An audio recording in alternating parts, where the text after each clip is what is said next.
leading my own self astray.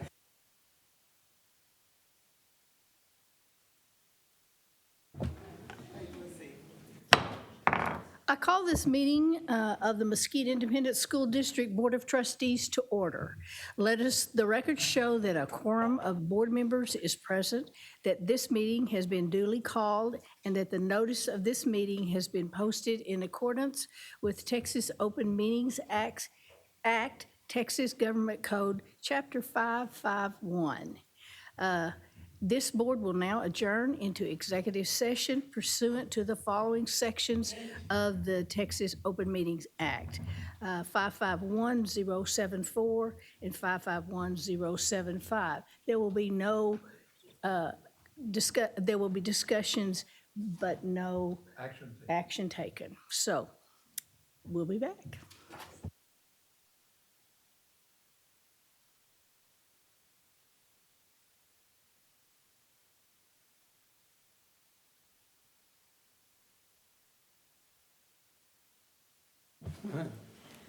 Good evening and welcome. We are now reconvened in our meeting, and welcome because this is going to be a great, wonderful meeting today.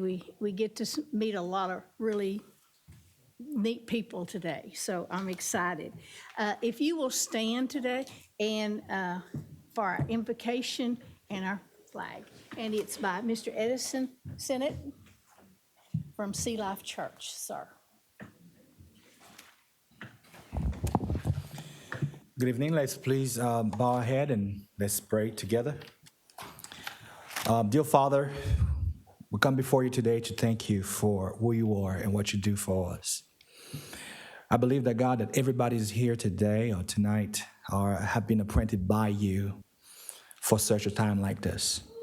So tonight, God, we humbly seek your presence and guidance. Grant us with wisdom and help us prioritize the safety and the well-being of our student above all else.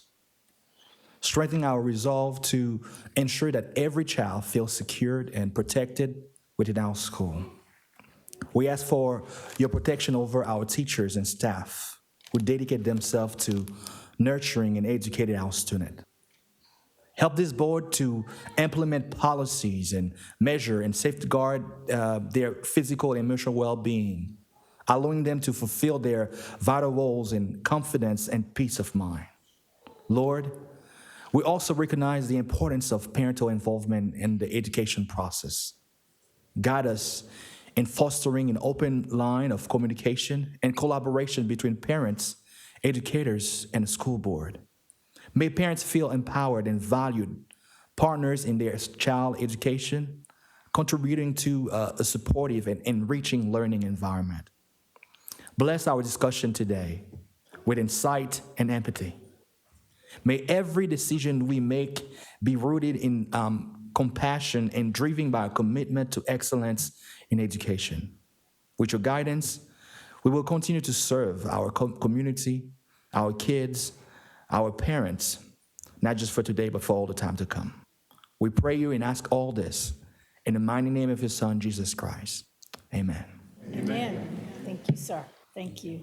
Our pledge is from Cross Elementary. Please come forward.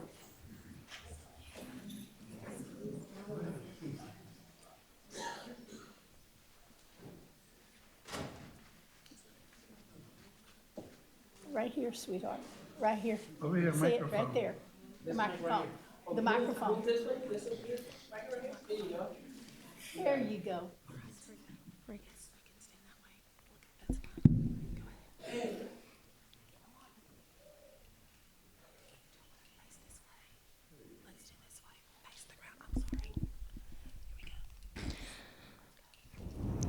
I pledge allegiance to the Texas flag. No, I pledge allegiance to the flag of the United States of America and to the republic for which it stands, one nation under God, indivisible, with liberty and justice for all.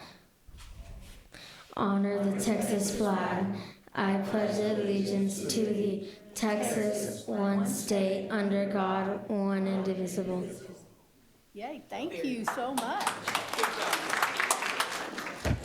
Introduce yourselves, please. Miss, yeah. Miss Price, yes, let them introduce themselves.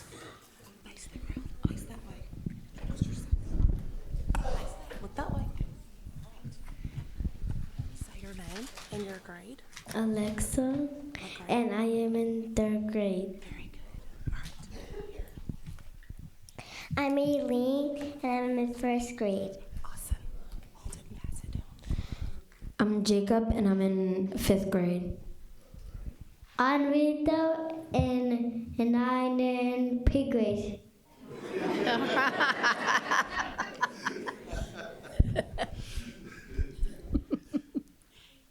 I'm Kellen, and I'm in 1st grade.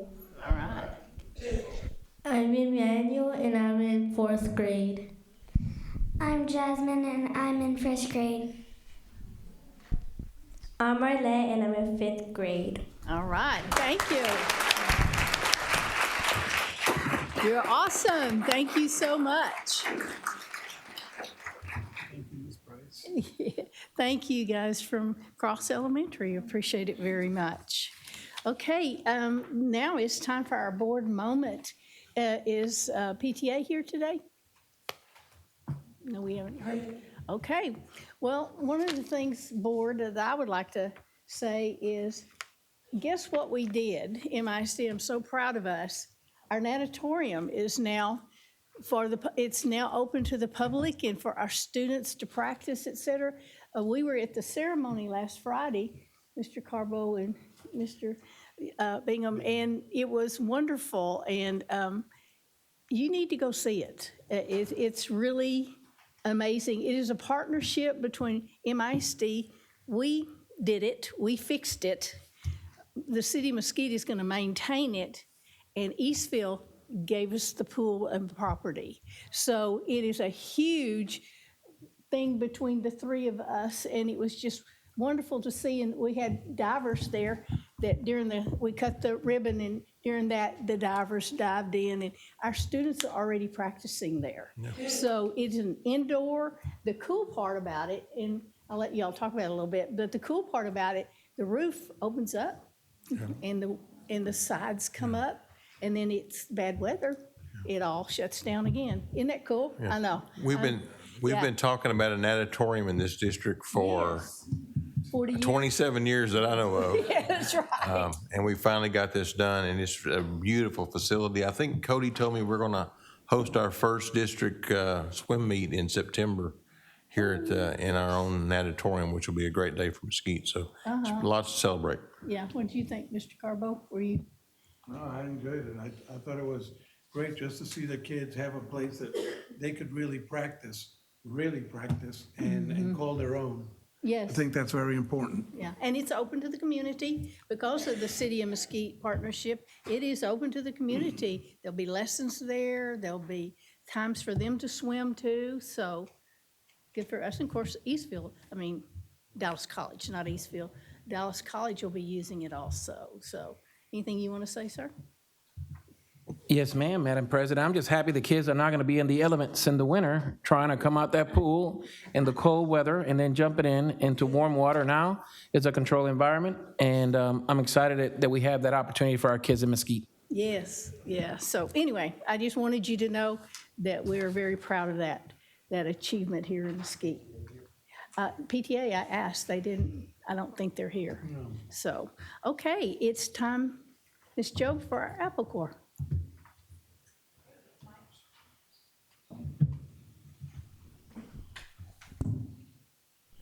Well, it's my pleasure to introduce our newest members of our Apple Corps. First is Jacqueline Finch from Terry Middle School, teaches 8th grade advanced algebra with 9 years of experience in Mesquite ISD. And we have a brief video to introduce Jacqueline to you this evening.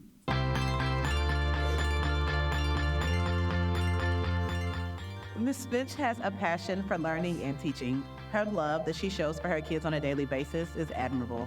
Finch's desires for student growth surpasses her own classroom. Ms. Finch is a team player, often tutoring any students in need of math support. She teaches algebra, but she lends her knowledge and expertise to 7th and 8th grade math PLCs. where her organization, thorough questioning, and follow-throughs are valued. Ms. Finch is a one-of-a-kind teacher, and we are so grateful she does all of this great work at Terry Middle School. Ms. Finch, we just want to say that we are so proud of you, and congratulations. Education is important to me because the students are our future. Education runs all through my family. My great-grandmother, my grandmother, and my mother were all educators, so education is very important to me. I always wanted to be the teacher that I didn't have growing up, so every day I come to work trying to have that mindset to be the teacher that I didn't have and make sure all these students have that opportunity.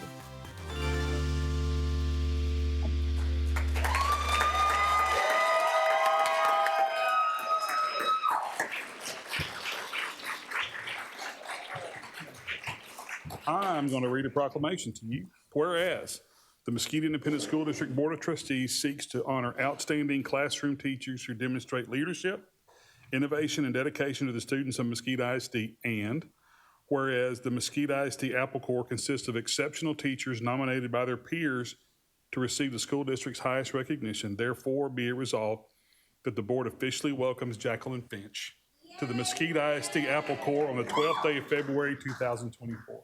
Congratulations and thank you for what you did.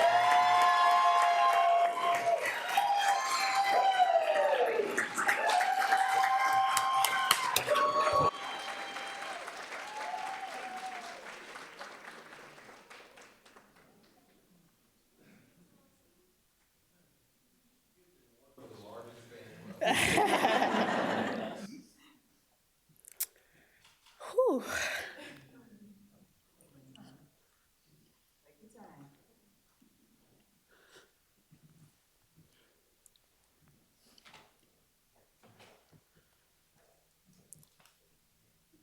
Okay. I just want to say thank you so much for giving me this opportunity to stand in front of all of you today. I want to say thank you to my family, Terry family, and friends who have come out to witness me receive this award, also to the ones who can make it. I am very grateful to have a supportive husband and a wonderful mother who is there when I need her the most. I have been teaching for 9 years in Mesquite ISD at Terry Middle School. I have seen myself grow so much, especially within this year. I'm grateful to receive this award, and I thank you all for having me.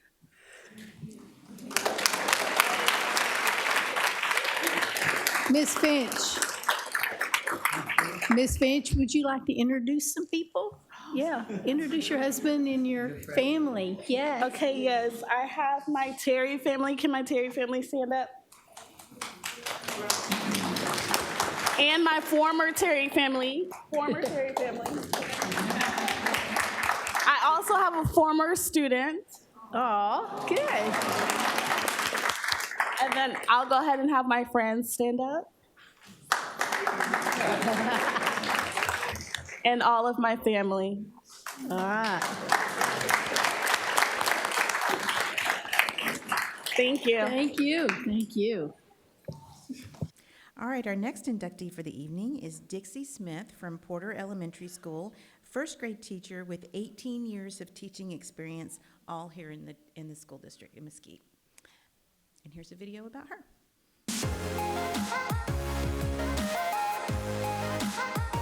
Dixie Smith is an outstanding teacher. I am so blessed to have known her for the first 3 years of my principalship. She is so kind, caring, loving, supportive. She does everything with a smile. She's been at Porter Elementary School for 18 years, all 18 years of her career. And again, I'm so thankful to have this opportunity to recognize her as our Apple Corps teacher at Porter. What I think is important about teaching is, the most important, I feel, is building lasting, lifelong relationships with all of my students. I think it's important for me to model for them how to behave so they have a positive role model of how you should talk to one another, the words that you should be using, how to move your body, all the different things and aspects that a good, positive person should be for the rest of their life. I also think it's important for me to bring joy to their lives. I love that about teaching, and I hope all my students, past and present, feel my love and that they feel safe in my classroom, and they also know that we're a family, and here we are going to treat each other with kindness and respect.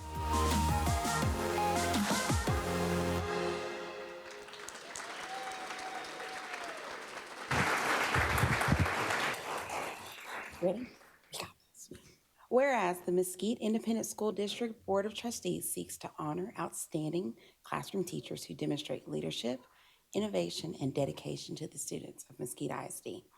And whereas the Mesquite ISD Apple Corps consists of exceptional teachers, that's you, nominated by their peers to receive the school district's highest recognition.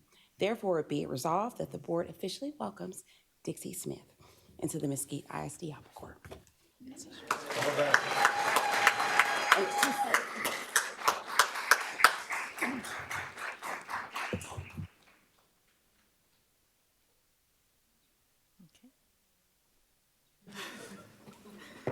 Okay. Well, I'm just going to turn around and point. I want to thank my husband, who's supported me for 10 of those 18 years, my mother-in-law, my sister, and my little boys.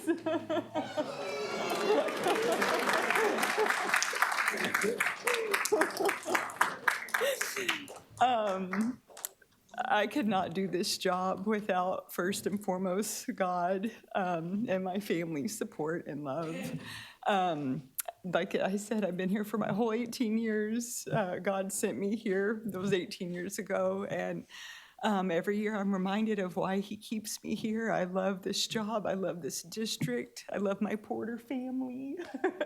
Yeah, I'm just so grateful and thankful, and I feel so blessed to be here, and thank you guys.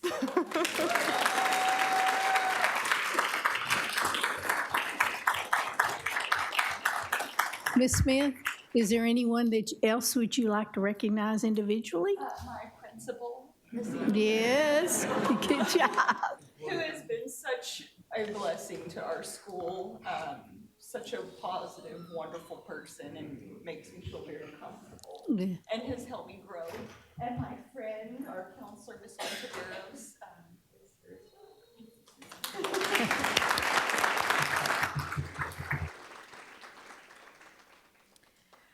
Our next honoree this evening is one of our paraprofessionals. Each month we recognize one of our paras for all that they do in their role on our campuses and other facilities.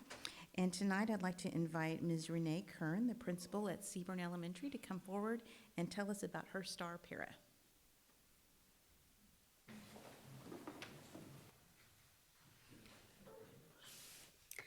All right, good evening. It is my honor and privilege to introduce you to Myra Martinez. Myra is our front office para. She's served in that position for the past 4 years. She is our one-woman welcoming committee. There isn't anyone that comes through our office that isn't greeted with a smile, a kind word, or a hug.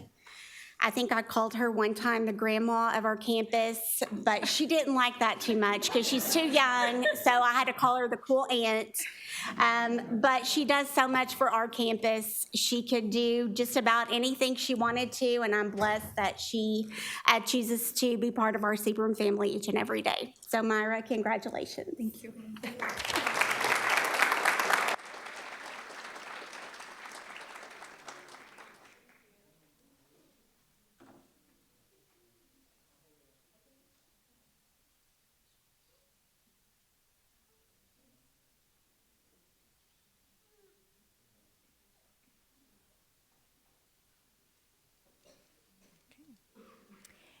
And now it's time to introduce our community partner of the month.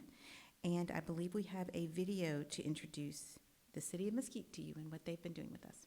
We are recognizing the City of Mesquite as our community partner. Project LEAD is for individuals who are interested in growing as a civic leader.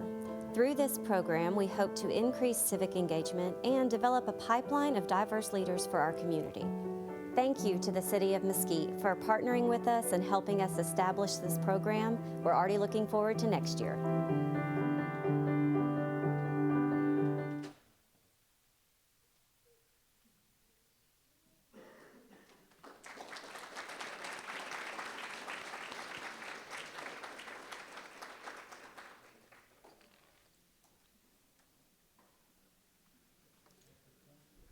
And now it's time to recognize some of our students.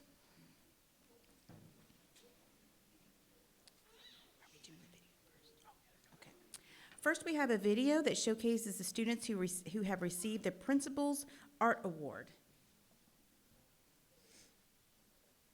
Principal's Award is presented to the student whose artwork speaks to their campus's principal. Each year, the art teachers on every MISD campus curate a gallery of student work for this award. From this selection, their campus principal personally chooses their favorite piece. The honor of Principal's Award winner is given to the artist whose work their school's principal has chosen. Mesquite ISD extends their congratulations to these talented artists. All right, and continuing with fine arts, we are going to recognize some all-state members. First, from Poteet High School, we have Telvin Culberson. He is a TMEA all-state choir member.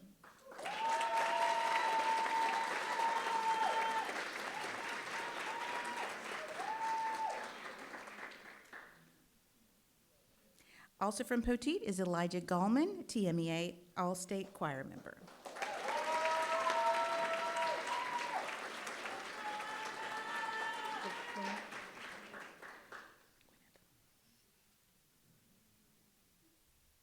And from Poteet, Gwyneth Isaiah Robinson, TMEA all-state choir member.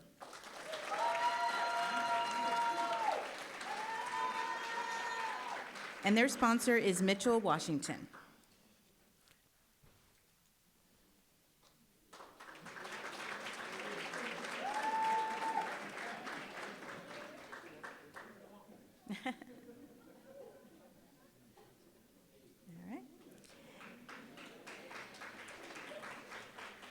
And also from Poteet, we have Israel Gonzalez, TMEA All-State Band member, and his sponsor, Tish Downs.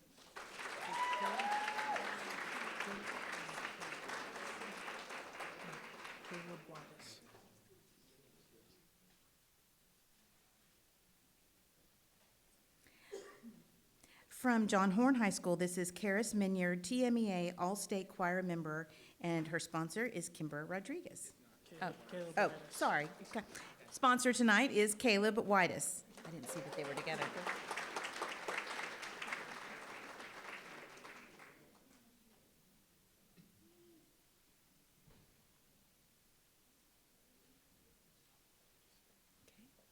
From North Mesquite High School, this is Erica Martinez, TMEA All-State Choir member, and her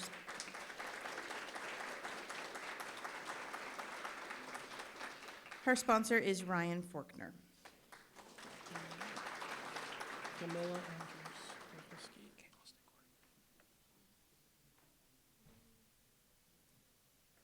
Next from North Mesquite is Gamilla Andrews, TMEA All-State Choir member. Excuse me.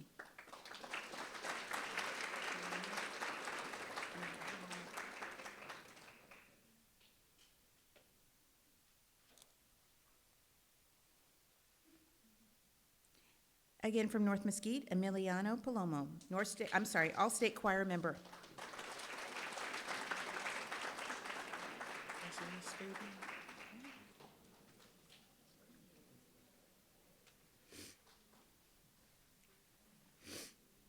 Moving on to our band students, this is Isaiah Fabian, TMEA All-State Band member, with his sponsor, Scott Reeves.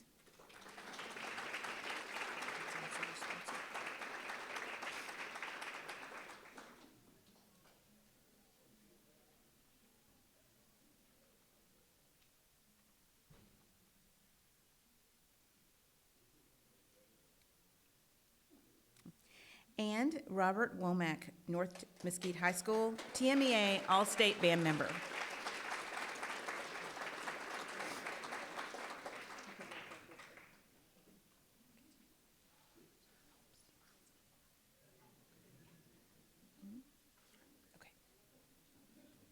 Next, from West Mesquite High School, we have John Holmes IV, TMEA All-State Choir member.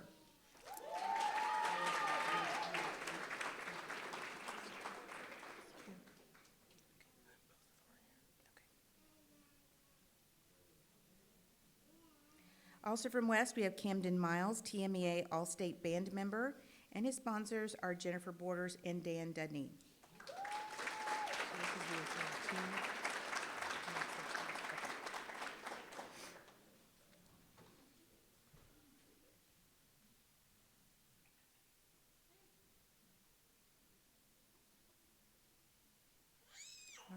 Moving on to academics. From North Mesquite High School, this is our UIL policy debate team who are district champions and state qualifiers. Their sponsor is Naomi Bell.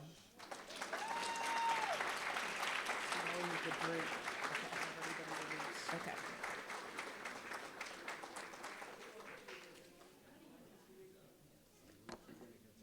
Okay. Got it. Perfect. Yeah. Yeah, absolutely.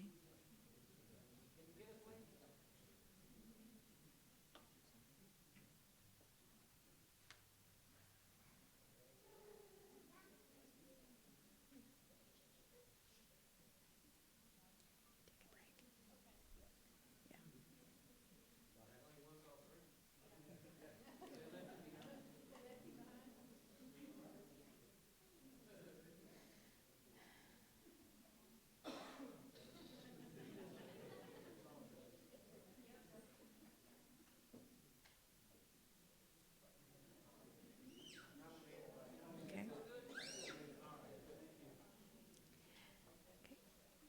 Take a break. Okay.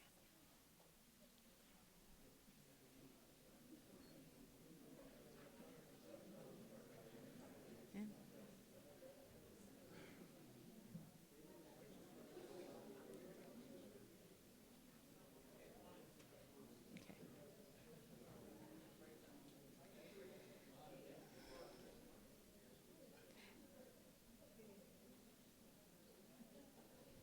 Madam President, may I ask that we take a quick break so that we can bring in our Teachers of the Year? Okay. Test, test. Here we go. Ladies and gentlemen, if you would take your seats, we're going to begin recognizing our Teachers of the Year from each of our campuses. We're going to go in alphabetical order except for this first one. This is Michael Bell from Rugal Elementary.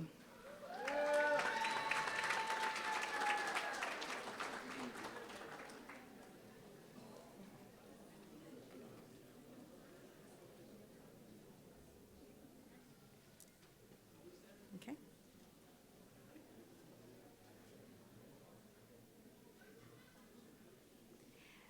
From Auxiliary Elementary, this is Esther Kirsch.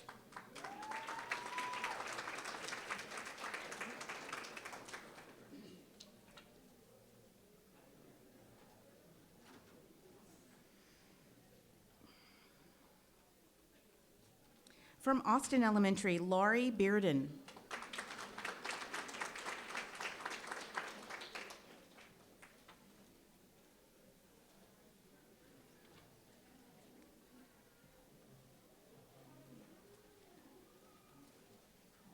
From Beasley Elementary, Melinda Snyder.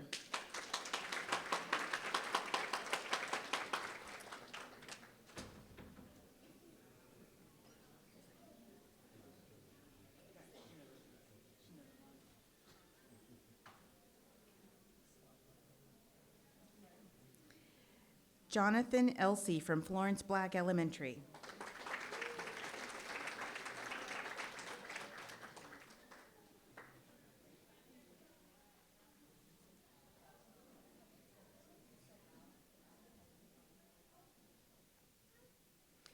Courtney Bennett, Cannondale Elementary.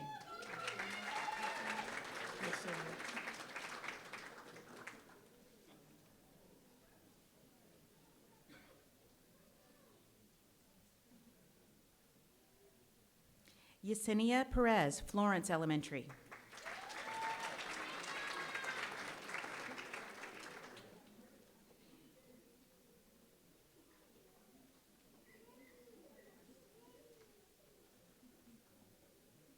Victoria Ellis, Floyd Elementary.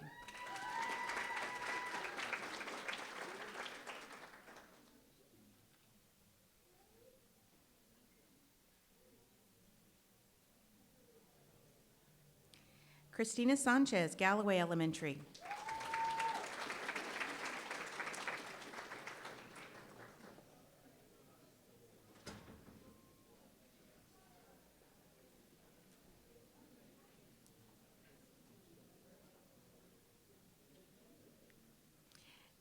Taylor Long, Gentry Elementary.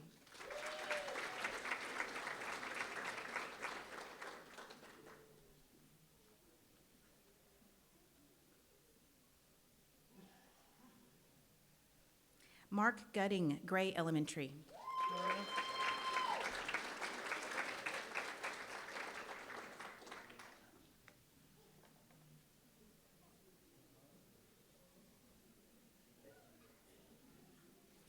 Anna Ortiz, Hanby Elementary.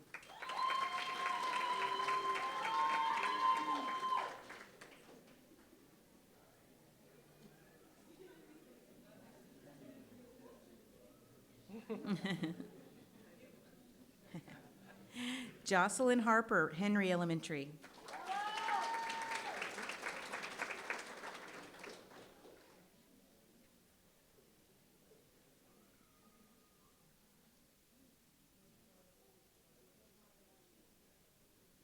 Liliana Hernandez, Hodges Elementary.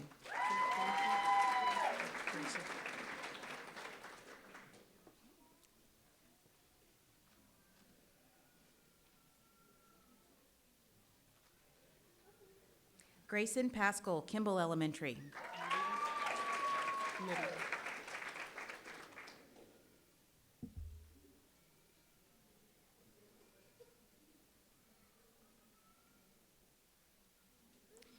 Nydia Marquez, Mackey Elementary.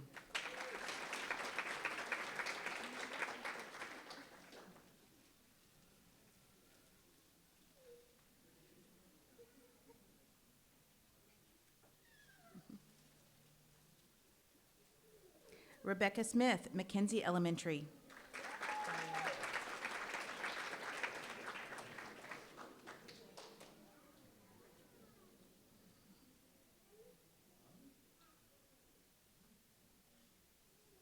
Diana Gomez Valencia, McWhorter Elementary.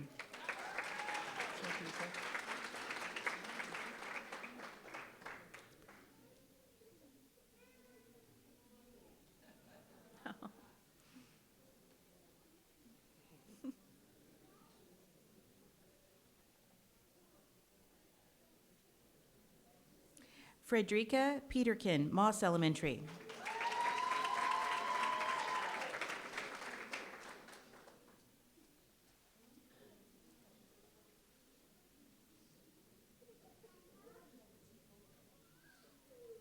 Cindy Smith, Motley Elementary.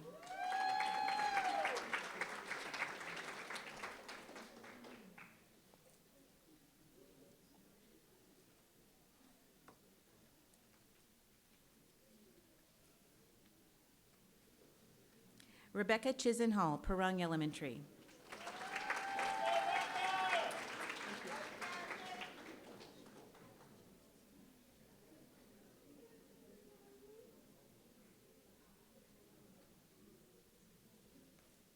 Rochelle Stribley, Porter Elementary.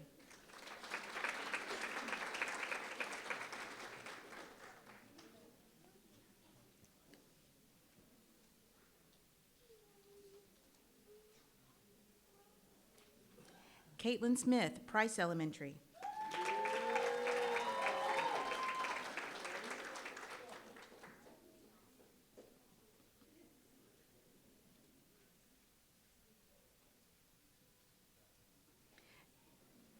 Justin Bridges, Range Elementary.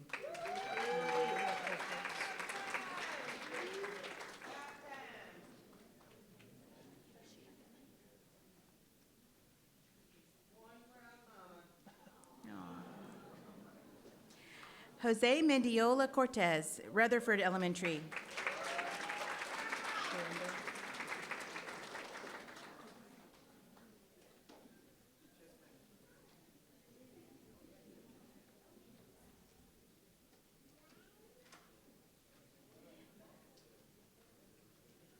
Shanda Montalvo, Siebert Elementary.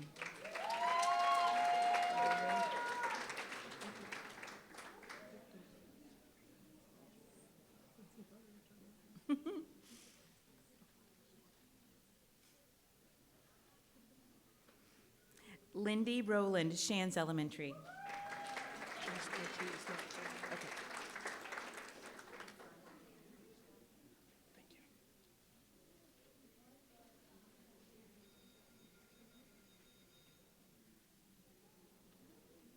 Jennifer Ortiz, Shaw Elementary.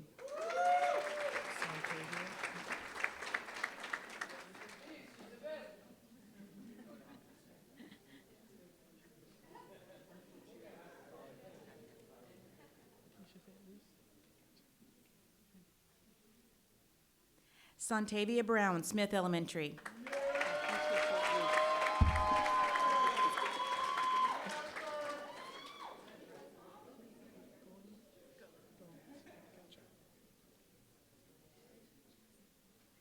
Lakeisha St. Luce, Thompson Elementary.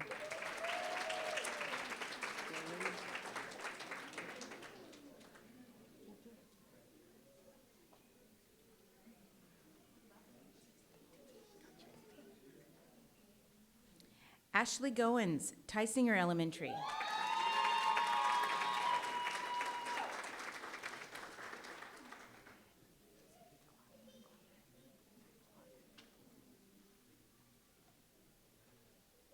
Claudia Pulte from Tosh Elementary.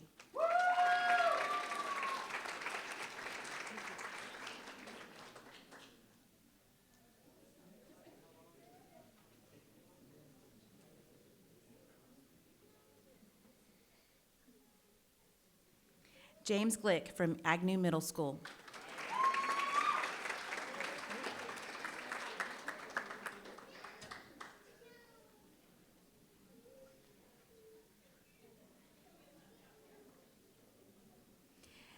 Brandy Newton, Berry Middle School.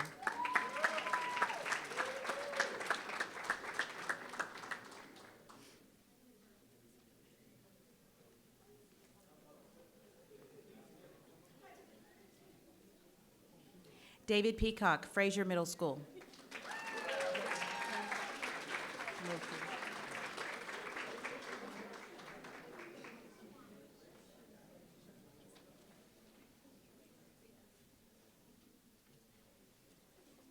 Lisa Mokri, Kimbrough Middle School.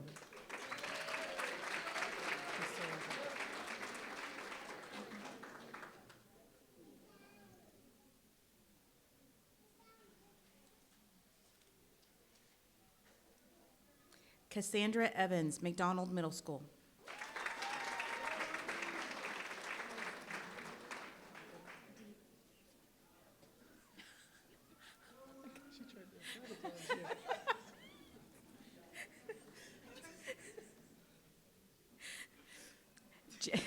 Jasmine Jacob from AC New Middle School.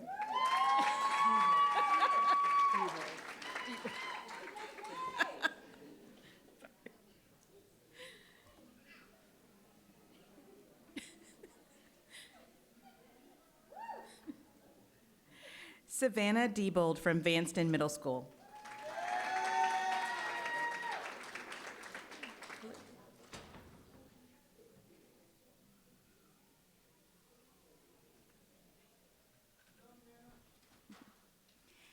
Dr. Jeffrey Stone from Woolley Middle School.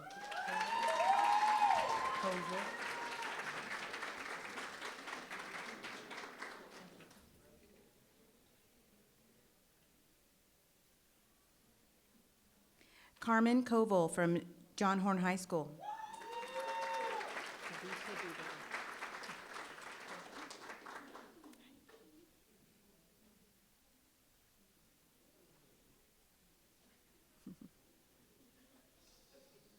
Devitra Dewberry from the Learning Center.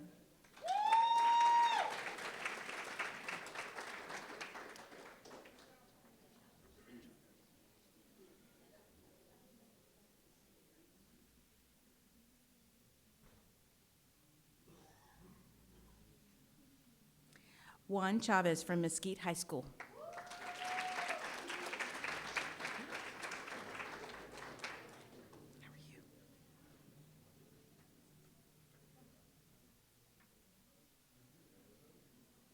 Angela Johnson from North Mesquite High School.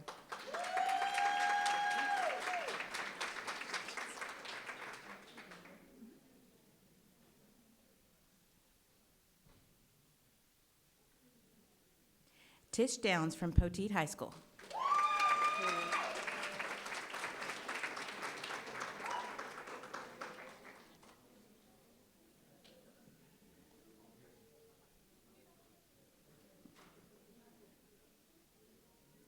Alyssa Boyette, West Mesquite High School.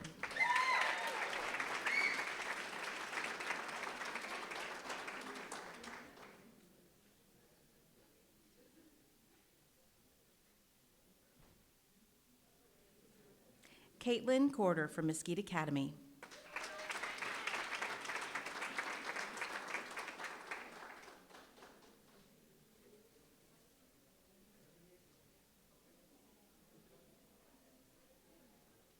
And our last teacher of the year, Mercy Reyes from Dr. Vroonland Vanguard High School.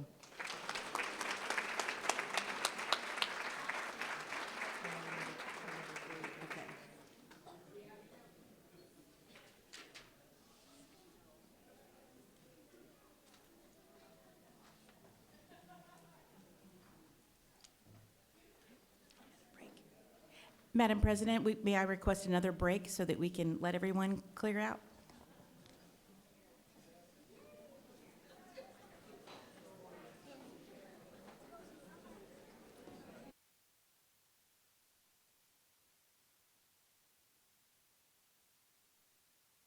We will resume our meeting at 7:19.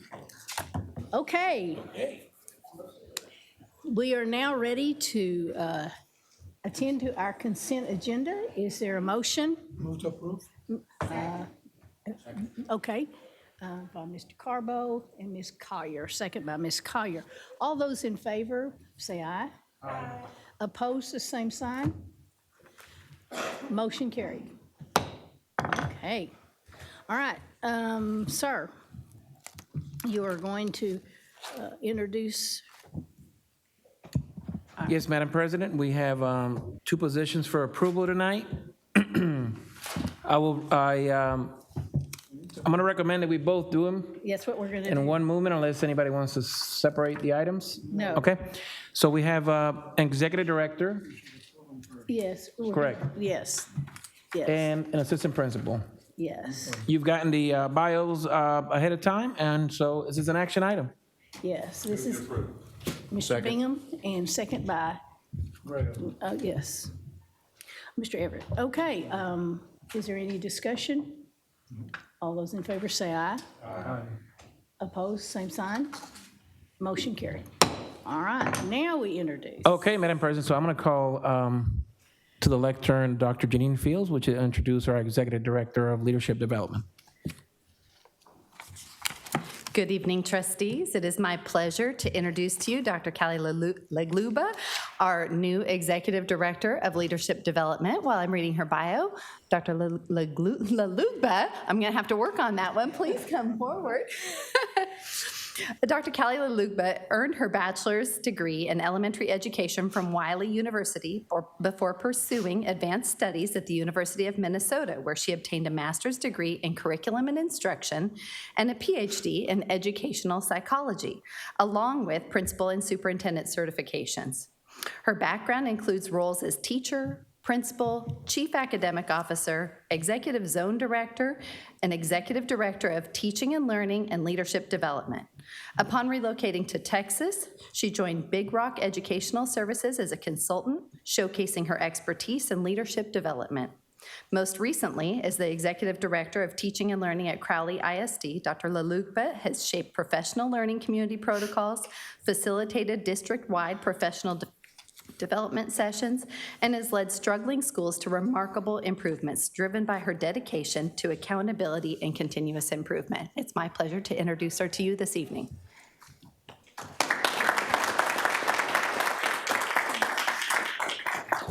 Well, good night, board. It is a pleasure to meet all of you. I am so excited about this opportunity and looking forward to joining this awesome team, and just want to thank you for this opportunity. Want to thank my husband, Alpha Laluba, who's here to support me tonight, my wonderful family, and I just want you to know that I am so eager to serve Mesquite ISD. Thank you.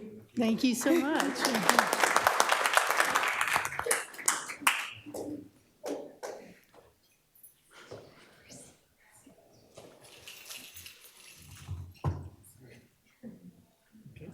Okay, next. Yes, Ms. Jove, read the next bio. Okay, it is my pleasure to introduce to you Ms. Brittany Taylor. Brittany, if you'll stand up and read her bio. Brittany Taylor has completed 7 years in the field of education. She began her teaching career as an English teacher at Wilkinson Middle School. She also served as an instructional coach and administrative intern at Woolley Middle School in 2023. Ms. Taylor earned a Bachelor of Science in Communication Disorders from Arkansas State University and her principal certification from Lamar University. She's the new assistant principal at Woolley Middle School. Congratulations.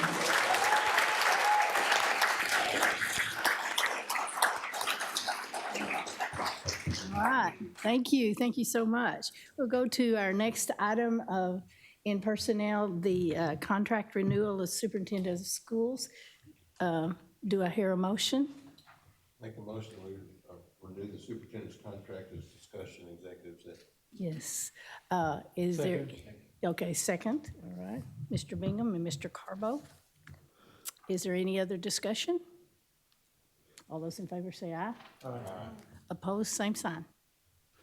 Motion carried. I'm not used to banging this thing. Oh, well. It's falling apart, too. Okay, our next is an action item, the termination of the term employment contract of Ricardo Tello. Move to approve. Okay, all right. Yeah, second. One of us. Okay, there's by Mr. I'm sorry. Yes, Mr. Everett, a second by Ms. Collier. Okay, is there any discussion? All those in favor say aye. Aye. Those opposed, same sign. Motion carried. Okay. Is there anything by personnel? I don't believe so at this point in time. No. Okay, we have communications report. I believe that's Ms. Joe. She said there's going to be something really cool happening with this report. We have a good ending. Yes. Okay. All right. Well, you've already received my effectiveness report for the entire department, but tonight we're going to focus on the marketing efforts that we've been pursuing for the past, over the past couple of years. So, as you know, we created a comprehensive marketing plan back in 2021 with 3 objectives, which we kind of refer to as the ABCs, which are awareness, branding, and client experience. And so I'm going to go over some of the projects that we've done lately and give you a peek at what we'll be doing soon. Before I go into our branding, I wanted to let you know that there is a bag of goodies at each of your seats, or should have been. Okay, and that was really to save time, but I wanted to show you some of the different things we've done, some of the pieces we've done throughout the year to maintain the brand integrity with our logo and just the look of everything that we give out to make sure that we are ensuring that people have the right image of our district. So I hope you'll enjoy those. What you see here on the screen is some of our athletic branding, and this has been a very strong area of focus for us over the past couple of years. Our artist, Erin, has done some phenomenal work, as you can see. We kind of revamped the West Mesquite and Horn High School and North Mesquite mascots to ensure that there were no copyright infringements, trademark infringements, those types of things, and give them a unique updated look. And then I especially love the posters and signs that Erin creates that really features the team members and the students themselves. I'm sure that's a real point of pride for each of the teams and their families. You'll also probably notice some space branding around the district, and this is our pleasure to come in and give a new look to maybe just a blank wall in a department. I think it just gives a whole feeling of what Mesquite is all about and really puts a sense of pride in that building. So here's some of our work there. And these are all custom made. I'm really impressed with my team's efforts in the areas of social media lately. You'll notice that these numbers on the left are from December of 22 versus December of 23.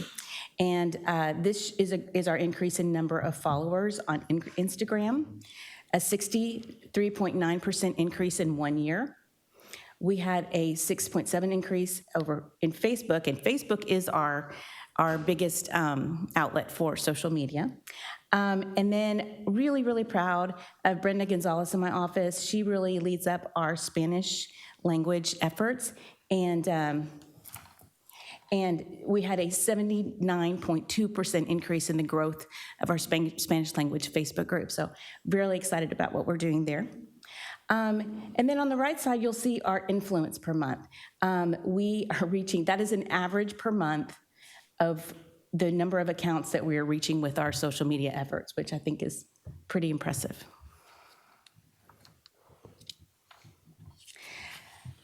On Facebook, some of our top stories of the year, I wanted to just, bring those to your attention. The pavilions were big hit, both in the local media and on social media. And you'll notice up here on the right side where it says organic. That means that all of this was done without any kind of boosting or advertising. It was just word of mouth and people getting excited and sharing this information on their own accounts. So 385,000 accounts were reached with that particular post. This is what we call social media gold. So this was whenever you got a puppy and people being heroic. I mean, it's a great story. So this had a lot of shares as well. This was when our plumbing crew rescued the puppy in front of Mesquite High School from the drain. And then we also were able to feature one of our teachers who was recognized by a local news station for her outstanding work in the classroom, and that was also a very popular post. Instagram Reels is an area that we have really been expanding in as well, and we're really proud of this one. It's kind of covered up with the heart there, but this particular post, this reel from Vanguard High School, they had a quinceañera fashion show, which I thought was a fantastic idea, but they actually reached 1.4 million accounts with that particular video. So we were really excited about that. Mm-hmm.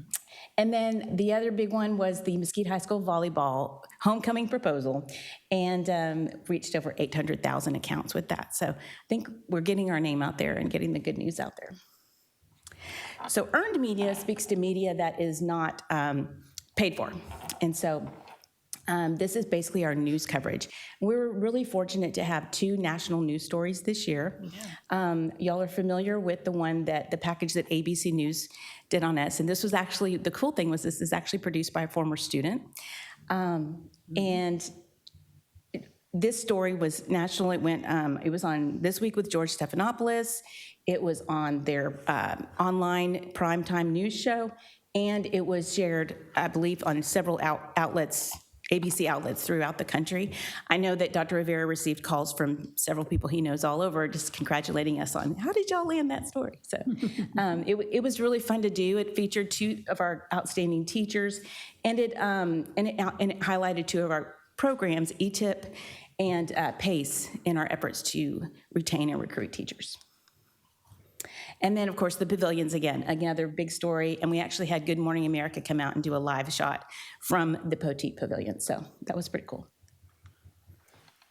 So sometimes it's hard to quantify what we do because so much of it is anecdotal and just has to do with feelings and impressions. And so, but we did do a survey in December of our staff and our families. And I was really edified by these numbers.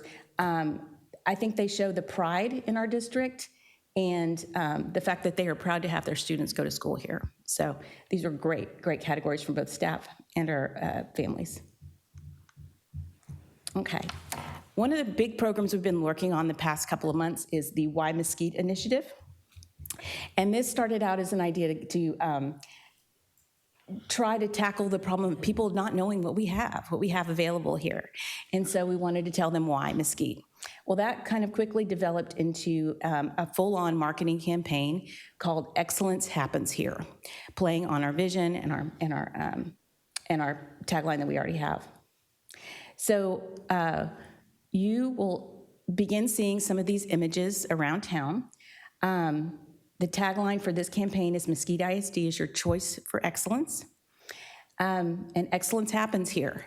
And so we're actually going to highlight all of the different programs and courses that we have available to students, such as welding, culinary arts, vet science, things that people may not know that we have here in Mesquite.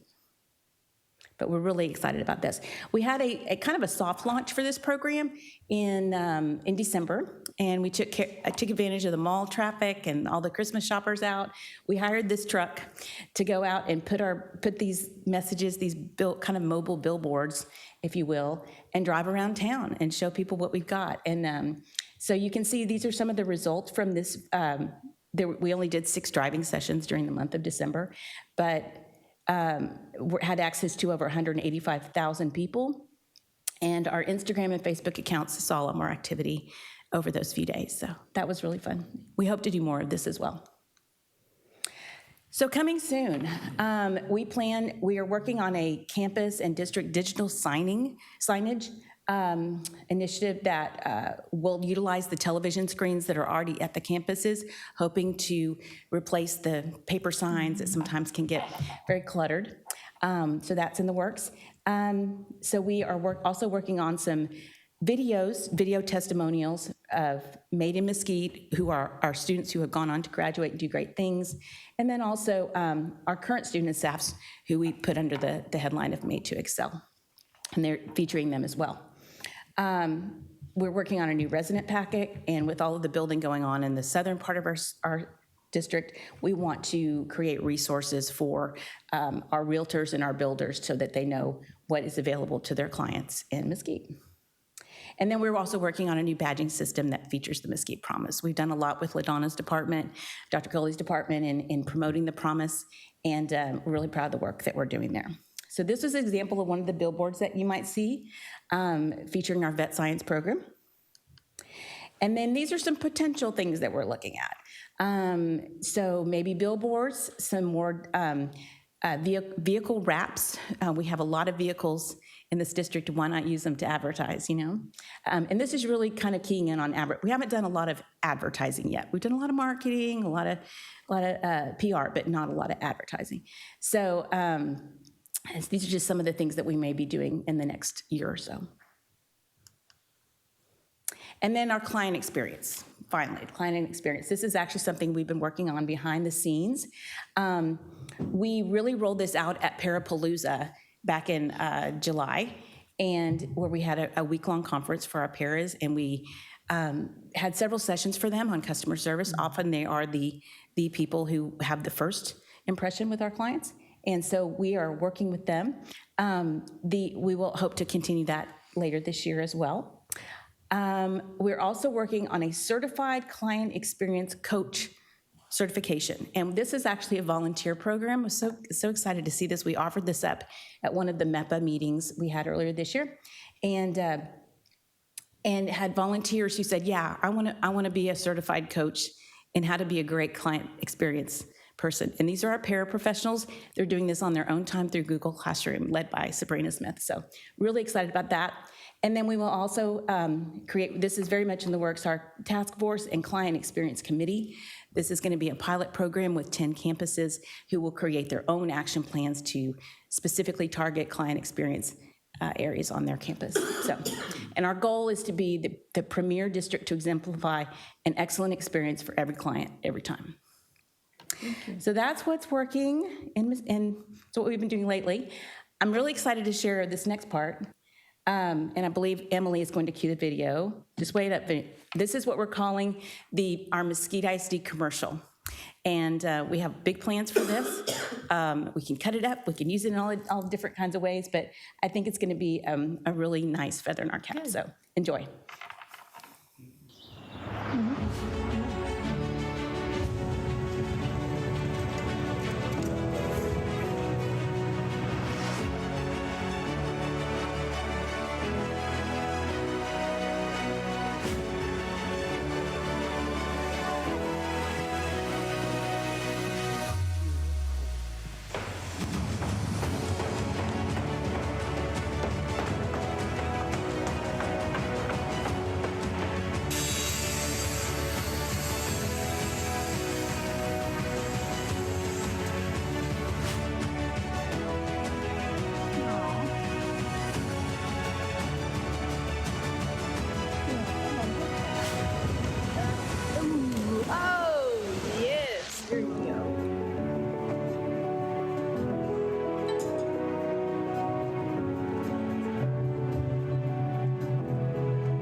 right. That was wonderful. Yes. Love it. Love it. Thank you. So it always makes me tear up when I see it. I So I'm know just so it. proud of what we offer. And so, if I could, I'd like to introduce a few of my team members who are here. We have our KEOM team in the back. Thank you all so much for being here. And if y'all didn't know, KEOM will celebrate its 40th anniversary this year, this fall. Wow. We have Sabrina Smith, who's our marketing guru here in the back. That's her passion, and I just let her do it. Brenda Gonzalez, our bilingual communications coordinator, she is responsible for all of the fantastic social media, and really appreciate all that she's brought to our team. So, and then of course Wendy, my assistant, she is just like the glue that holds us all together. She's wonderful. It doesn't matter what it is, she does it, and she does it with a smile, and we love her. And then in the back, you can't see them because they're in the control room, but we have Wei Tung Tu, who's one of our video producers. Wade, is always out here taking pictures, and Emily Rusk and John Campbell, they make the, there's Wade, I'm sorry, I thought you were in the back. And they, of course, help make the board meetings happen. So really fortunate to work with a great team of people. There's your buddy right over there, too. Oh, and Reed. Oh my gosh, I'm so sorry. Yes, and Reed. You've seen me enough. Yes, we have. But no, Reed is fantastic and Yes, handles he all of our is. Yes. events and makes the board meetings run smooth and all of that he stuff. does. So, is there anybody else I forgot? I have to brag on Chandra and her team too at KEOM because I don't know if this is the first time in a while, but recruitment is sometimes difficult for that program because it's very difficult to work it into your schedule and your transportation and all that kind of stuff. They are full for next year with a waiting list. So Yay. I'm very excited with them. Congratulations. We have 36 students who will be doing that program next year. Wonderful. Thank you so much. Thank you. Appreciate it. Yes, that was very good. I talked to a friend at Christmas, just talking about KUM. And this friend has no connection to MISD. He's lived in DeSoto his entire life. And he said, I listen to KUM every day. He says it's his favorite radio station. Oh, No connection to Mesquite ISD, so you guys are doing a good job. thank you. Oh, that's true. That's true. Yes. Wow. Well, thank you very much. Appreciate it. Okay, now we go to administration. This is an action item. Adopt all orders relating to the May 4th, 2024 trustee election. Is there a motion? So moves Mr. Bingham, second by Mr. Everett? Oh, no, Mr. Rose, okay, I didn't hear. All right. Is there any discussion? All those in favor say aye. Aye. Opposed, same sign. Motion carried. All right, another action item. This is a big action item here. The approval of the 24-25 school calendar. Is there a motion? Okay, Mr. Everett, is there a second? Mr. Carbo, oh, you didn't second it? Oh, you did, Ms. Collier, okay. Ms. Collier, second. Is there a discussion? Yes, there is. All right. And I had some conversations earlier, but I just had questions on the calendar, just to make a comment. Because I know this is a very tough exercise. It is. There's a lot of work that goes into the calendar. And I have a couple of questions for Ms. Job. Several questions came to me related to, in the calendar, we have 5 weeks off. 2, I understand, it's Christmas. 1 is spring break, we have to have that, because it's the way of relieving our kids from brain activity for a week at least, after all the testing and everything else, and getting ready for the end of the year. Excuse me? Not brain activity, Yeah, just school activity. brain activity. The brains that work. Yes, it's brain activity. Anyways, that's what I call it. You could call it school activity, that's perfect. The other questions were like finishing after Memorial Day or additional holidays. Now, my questions are, what's I guess to educate us and the public and everyone, what are the criteria used to complete this calendar? And how could the public really provide some input into this process? Okay, well, I'm so glad you asked. I actually prepared a brief presentation to kind of answer some of those questions because I saw them myself in the comments, and they were same questions over and over again. So, but let me say, to participate in this process, to give us feedback and give us input, we do. I'm the survey queen. Everybody makes fun of me because I always like to survey things. But we did a calendar survey in the fall. before we even began working on this particular calendar. And we had pretty good participation, but not everybody gives us their thoughts. And so if you want to be a part of the process, come along when we ask. And so we'll be happy to try and incorporate your thoughts. I am really proud that when we built this calendar, we followed the results of our survey. It really does line up with the majority of the opinions in there in almost every instance. I just wanted to briefly say this is actually written out in policy. All of these groups have input into the calendar process, and I just go one by one, and they all have their input. We all meet, and they give me their thoughts, and then I try to, as well as I can, to incorporate those into the calendar. These are some of the general feelings from our survey. People really like the frequent breaks. That is a big deal. Over 80% of our families and our staff graded the calendar, this year's calendar, not the new one, this year's calendar, with either an A or a B, and next year's is very similar. The week-long fall break, which this was the first year we'd ever done that was a huge seller. People love that as well. Staff wants to not start on a Monday. They think it's easier to kind of ease back into the school year. And everyone wants to end by Memorial Day. Now, I asked, if we had to give up some holidays, which would you want to give up? And the 4-day weekend in February was the least popular of all the holidays, but they still like it. So that was the one they wanted to put, to vote off the island if we had to. When we start, we really start with a blank slate. And we put the holidays and the breaks in first. And this is typically what we have. 5 days for fall break is highlighted because that was new this year. We previously had 2 days, and now it's a full week. And then these are the holidays that we typically put in the calendar as well. President's Day used to be a professional learning day. For the past couple of years, it is now a holiday. And we always try to give Good Friday as a holiday, just as a tradition in our district, and our community likes that. And then we added Juneteenth a couple of years ago as well. So the rules are really these. We have to have 187 work days for 187-day employees. And that includes most of our teachers and paraprofessionals. And then we have to meet the state's minimum of 75,600 minutes. And that's where we begin and start building these dates in. You may not know that we have added, this year, on this year's calendar, we have added 6 holidays. And this is where you'll find them. I made a list. 6 more holidays than the previous year's calendar, to your point. We put it, and when we built last year's calendar, we were really using that as a recruiting and retention tool. That was our intent, and really make it a calendar that would make people want to work here. So we put in a lot of breaks. We also put in ghost days, and this is a really key component of our calendar because the new calendar for 24-25 does not include ghost days, and here's why.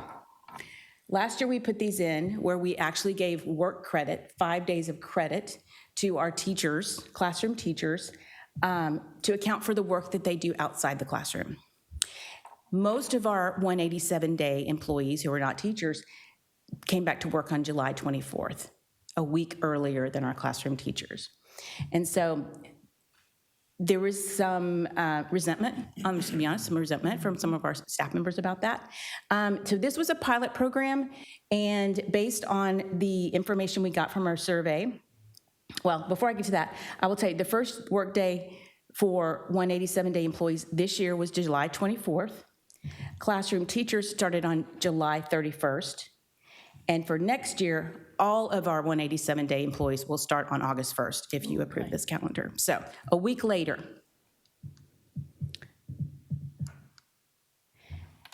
This is what happened to ghost days, though. We looked at our survey results.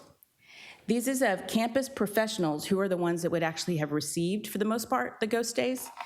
33% did not know what they were. So probably not a great recruiting tool. And about a third said they should be included in future calendars. So even the ones who got them were not particularly motivated by them, and that was really what we were going for. And then it gets a little bit worse when you look at all of our employees. 40% had no idea what they were, and only 25% of all employees said they should be included. So we're listening to our people, and Ghost Days are not included in the calendar for 24-25. Another big question we get a lot, why does school start on a Wednesday? You saw the results. Most of our staff does not like to start school on a Monday. And here's the results that we got. Surprisingly, our parents did like the idea of starting on a Monday. However, 34% said they not start on a Monday. So they're kind of all over the map on that one. But our employees definitely prefer a Wednesday start. Here's another one. Many employees don't live in Mesquite. Why don't we line our breaks with other districts? Get this question every year. Well, every school district has the ability to make their own calendar, and they make their calendar according to what is important to their community members. That's their right. People say, oh, but we have so many people that live in Forney or Rockwall or whatever. This is how many really live in those other places. Most of our employees actually live in Mesquite, Balch Springs, Dallas. Only a very small number actually live in these outlying communities. And only 16% of the people who responded to the survey have students that live in other districts. So I'm not sure that that's as large of it. Now, if it is your family and that's who's affected, yeah, that's a big deal. But the numbers wise, it is probably a little bit misleading in terms of how many people are affected by that. And I just thought I'd give you a look at what other school districts' calendars look like. In this table, it compares all the dates from these surrounding districts. The blue dates are the ones that line up with our calendar. So I think we did pretty good this year in making them match up. You'll also notice that most of the districts are starting right around the same date. Richardson's kind of the outlier there. And Garland and Mesquite are the only two that go after Memorial Day. But the reason we go after Memorial Day is because, number one, we had Ghost Days last year. But number two, we have added 6 holidays to the calendar. It's just very difficult to fit in every school day and work day when you have that many holidays. One popular idea, why can't we school start August 7th instead of August 14th? Because if we start a week earlier, we can get out a week earlier, right? It doesn't work that way. That would result in fewer than 187 work days, okay? So if we wanted to end the school year before Memorial Day, 187-day personnel would have to report on July 25th. Probably not a really popular idea. And then, or we could remove 4 holidays from this calendar. So those were our 2 options. We chose to go a couple of days after Memorial Day. It still ends before June 1st, so which is also really important for summer school and that sort of thing. So I hope that answers some of the questions that came through. Laurie, is the main driver for spring break, isn't that attached to Dallas College and dual You're credit correct. kids? Because we have dual credit through Dallas College, we like to have the same spring break for our students and teachers as the college. So it just makes things a lot cleaner and easier. I want to thank you very much. As board members, I mean, we're stopped at Kroger or anywhere they see us in any activity or MISD event. And they ask us these questions, and we know some of the answer, but we don't know the full realm of everything that you go through. So being able to explain it and make us understand what really goes into the whole process, I think is very beneficial for not only us, but everybody listening, especially our patrons. So thanks, Ms. You're welcome. Yes, thank you, thank you. Guys, this is an action item, and is there any other discussion? We already got it. We already have a. Yeah, we already did, yeah. All those in favor say aye. Aye. Opposed, same sign. Motion carried. All right. Yeah, you got a new school calendar, Dr. Rivera. Yeah. I like that. Okay, action item, approve the resolution to pay employees during school closure. This is an action item. Mr. Rose, is there a second? So Ms. Collier is a second. Is there any discussion? I know I'm not a voting member, but I want to make a comment. I want to thank you, this board, for recognizing, and just to be clear, everybody that didn't come to work that day will be covered here. Yes. Just some clarity, because I've had some emails about that. All those in favor say aye. Aye. Opposed, same sign. Motion carried. All right. Discussion, Mr. District-wide Intruder Detection Audit Report findings. Sir. Y'all got Mr. Moore last week, but you're stuck with me again this month. We do have, it's too bad. We are continuing our intruder audits. TEA is still visiting campuses. We are near 75% of our campuses have been visited this year. Y'all heard this spiel every month for about 2 years now, so I think I'm going to start taking some time to talk to you about some celebrations we have with safety and security. But y'all know that Willie Wilkins started working here mid-January, and he's been a great addition. He's got contacts in the FBI. The FBI is actually going to come out and do some threat assessment stuff with our district to look at holes, things that we could address. Jeff has attended FEMA and Homeland Security training, get incident command certifications, and they've also attended the Staying Safe Texas School Safety Center School Safety Response training recently. So a lot of work being done there, and we continue that work, and these intruder audits are just part of it. So just thought I'd share those things with y'all tonight. Thank you, Mr. Morris. Appreciate it very much. All right. A report from our early literacy update.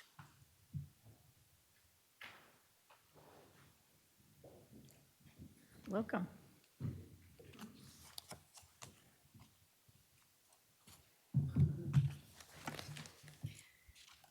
Thank you to the board and to Dr. Rivera for allowing us to share an update on our early literacy initiative. That's one of our district focuses for the year. Anida and I are going to be sharing some data with you along with our plan for finishing the year strong. I'm Andrea Bailey. I'm the Elementary Reading Language Arts Coordinator. Good evening. I'm Anaida Sestero, Bilingual Coordinator. So we want to start out with some celebrations. The first is teachers are implementing skills-based small group instruction daily. Campuses are regularly analyzing, discussing, and responding to early literacy data. And in many areas, we have already achieved our annual goals, and we're going to keep pushing. I think you're going to understand why these are celebrations by the time we get to the end of this presentation. So we wanted to start by outlining the goals that we previously gave you at the beginning of our year, the last board report. So the first goal is that early literacy and biliteracy walkthrough data will show 85% of kindergarten through third grade teachers are teaching the required minutes of foundational skills each day. This is one of our levers. If you remember, we talked about levers last time we were here, and those are the high-yield, research-based strategies that we shared in our report. Those are help us prioritize the importance of instructional minutes that help our students become readers. We knew that we needed a way to help monitor how all those things are happening in the classroom. And so our teams, they designed an early literacy classroom walkthrough form so we could measure those classroom practices in action. But we also wanted our administrators and our teachers to be able to have access to that data whenever they needed it. All of this data has been collected in our classroom walkthrough form, and it feeds a data website that's live for each of our campuses to access whenever they need to. So this graph outlines some of the data that we've collected from those classroom visits. Currently, you see we have about 2,000 classroom walks, which is really awesome. We're excited about that. You can see that 89% of the observed literacy instruction has matched the posted schedule outside of the classroom. And I know that maybe that sounds, why are we doing that? But this means that literacy is happening daily according to the minutes allotted for our instructional time. That's great. And we're surpassing our EOI goal by 4%. What's interesting to me is that this has been steady since about mid-October. Yeah, you may be wondering why there are so many more classroom walks in our monolingual classroom versus our bilingual ones, given that we only have 3 bilingual instructional coaches district-wide. The number of learning walks in bilingual classrooms can't, unfortunately, be compared to the number of walks in monolingual classrooms. This limitation of bilingual staffing has hindered our ability to offer comprehensive support in this area. We will make sure that our principals see this data as well and know that we need to be walking in bilingual classrooms as much as we are in monolinguals.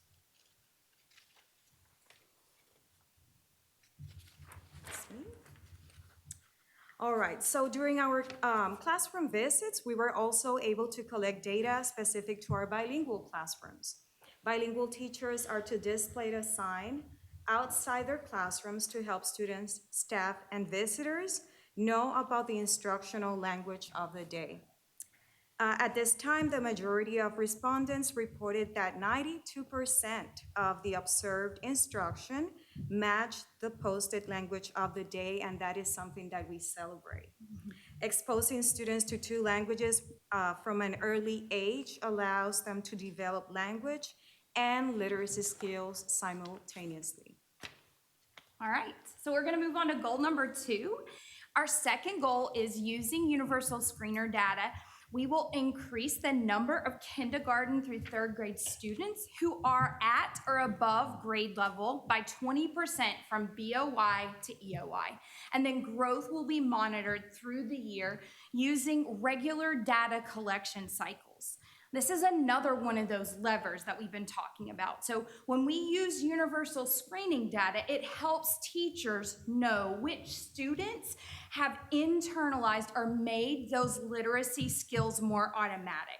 While universal screening data is good for our purposes here tonight, teachers need more specific data. So we're going to talk about that specific data a little later. First, I want you to understand how we landed on 20%. Last year, after looking at TextKia, which is our universal screening tool for kindergarten, and Amira, which is our universal screening tool for our 1st through 3rd grade readers, we saw that our students grew about 17% from the beginning of the year to the end of the year. And since this is the very first year that all of our curricular materials are fully aligned now to the science of teaching reading, and since our teachers were learning how to teach small group instruction aligned to the science of teaching reading, we set an attainable goal for the end of the year. And this is really important to note. Our hope was that when we set an attainable goal at 20%, it would allow our teachers and our students to grow, but also to have some success at the end of the year. Then knowing in the future with that success, we would be able to set more aggressive goals. Here is our kindergarten monolingual universal screening data. Now remember, universal screeners are the ones that show how our students have automatized, they've got that skill down, they're taking it to the independent level. And you can see that our kindergartners have already met our annual goal of 20% in each of the reading skills assessed on our universal screener. That's spelling, decoding. Look at decoding, 32% growth at middle of the year already. And then our blending phonemes is 21% growth. I think that's something to celebrate. We're absolutely on track to achieve our EOI goal.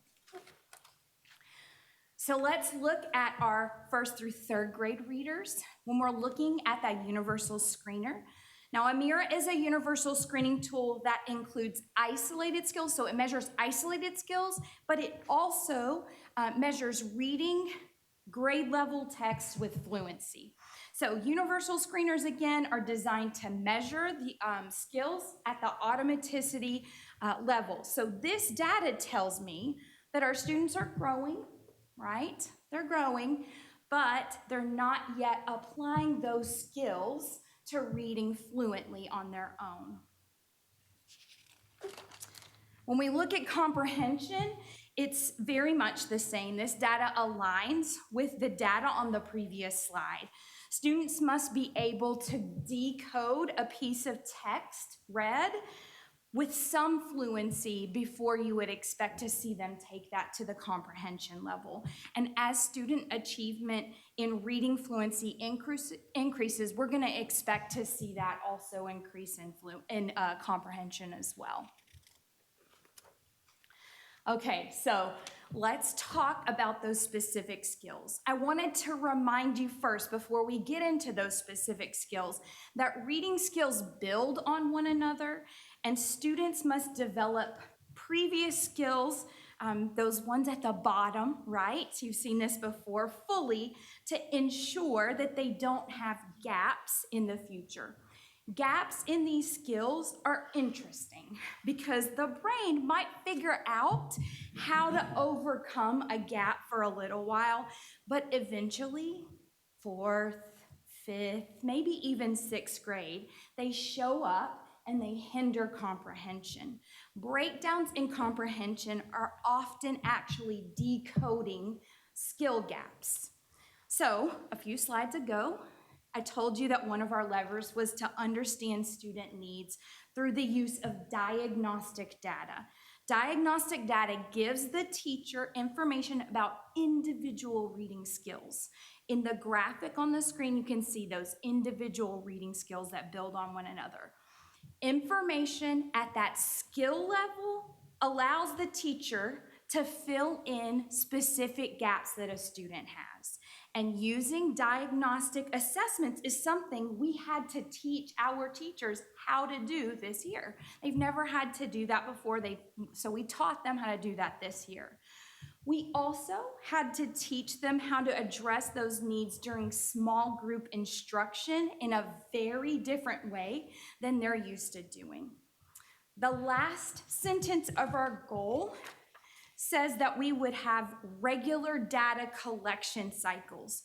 So we gave our teachers a calendar so that we could ensure that everyone was discussing the progress of our early learners more than just 3 times a year. This is something that our teachers learned how to do this year.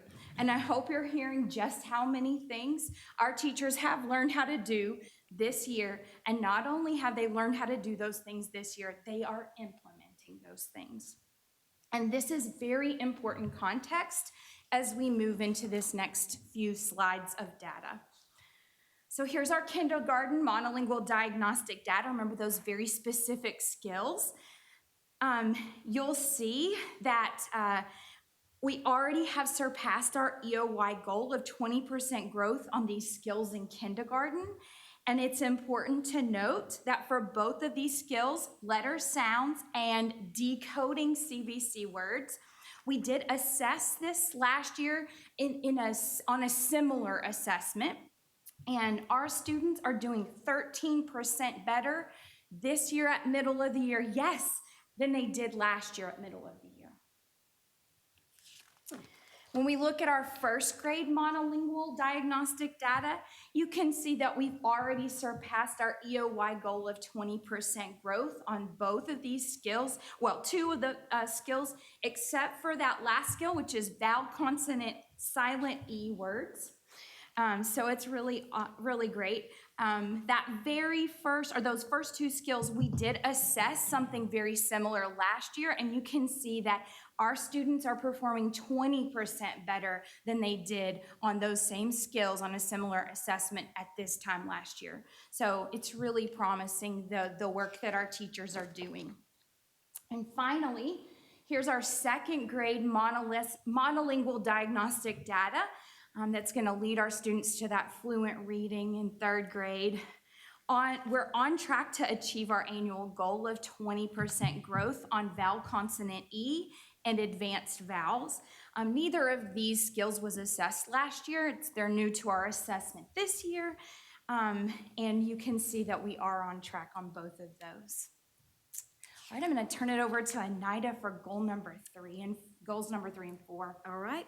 In our bilingual department, our main objective is for our students to become biliterate or proficient listeners, speakers, readers, and writers in both languages, English and Spanish. With that in mind, goal number 3 reads, using survey data, we will grow bilingual and ESL teachers' understanding of biliteracy and second language acquisition by 100% from beginning to end of the year. Teachers will be surveyed throughout the school year about emerging bilingual specific information. This goal aligns with our department's mission on growing teachers' understanding of biliteracy and second language acquisition. To measure this, we created and shared a survey with our teachers of emerging bilingual students to gather their insights on these specific topics. During the first semester, the bilingual ESL department was able to support teachers through ongoing professional development, including the visit of Dr. Sandra Mercury and Dr. Vivian Prats, two nationally recognized educational consultants in the areas of second language acquisition and biliteracy. We've been also able to offer support through curriculum by providing bilingual teachers with scripted cross-linguistic lessons, and also with the necessary resources and structures to empower them meet the diverse needs of our students. In analyzing the survey data, we sought to uncover insights to better understand teachers' perceptions towards their understanding of biliteracy and their knowledge of the different strategies to support bilingual students.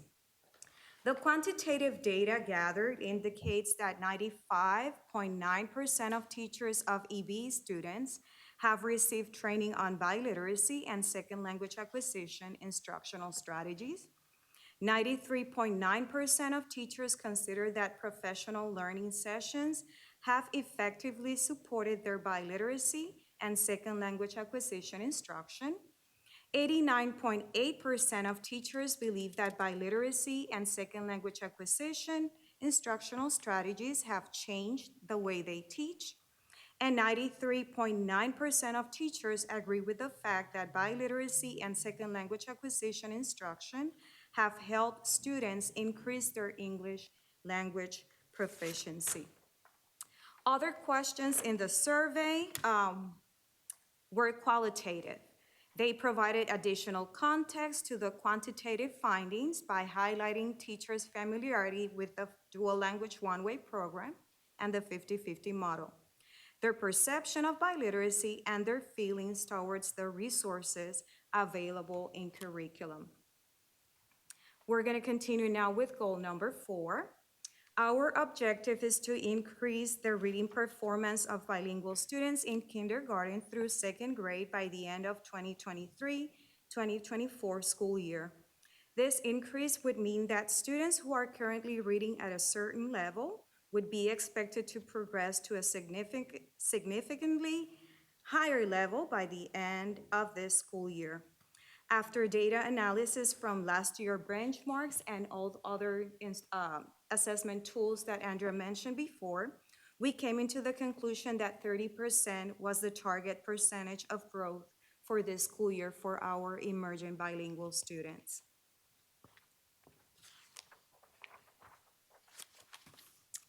Tonight, I will be discussing the assessment scores and performance of emerging bilingual students in the area of early biliteracy. Both pyramids on your screen show the different components that lead to fluent reading in English and in Spanish. Each of the components of the pyramid are assessed with M-class. The main difference between these is the role of syllabification, which is the strongest predictor of reading success in Spanish, and phonemic awareness, which is the ability to identify and manipulate individual sounds in the English language. As Andrea mentioned earlier, these reading skills build on each other, and students must develop previous skills fully to ensure that they don't have gaps.